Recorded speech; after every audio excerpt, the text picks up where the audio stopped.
Votre fait du jour, Eric, c'est l'accord signé à Pékin entre la Chine et les États-Unis sur le climat. Oui, parce que je crois que c'est un véritable déblocage auquel on a assisté, qu'ont signé les deux présidents américains et chinois à Pékin aujourd'hui. Voilà des années que les négociations mondiales étaient bloquées par ces deux géants, premier et deuxième pollueurs de la planète. La Chine estimait qu'elle devait d'abord augmenter sa prospérité avant de restreindre ses émissions de CO2, et les États-Unis ne voulaient pas avancer tant que la Chine n'agissait pas.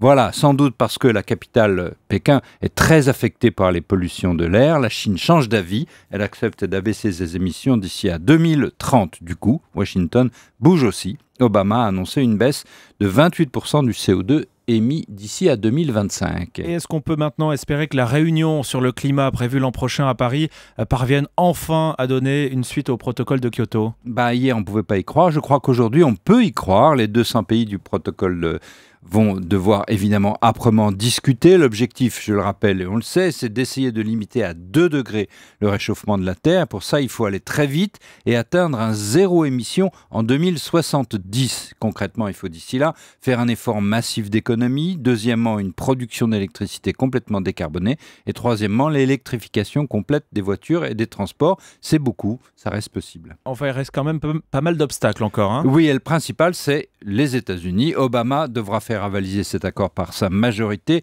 républicaine. Le Parti républicain est l'une des dernières organisations politiques, c'est assez rare, à rester climato-sceptique, à nier le réchauffement et à ne pas croire que l'activité humaine en est responsable. Leur leader, Mitch McConnell, s'est empressé de dire qu'il s'opposera à l'accord, mais on verra.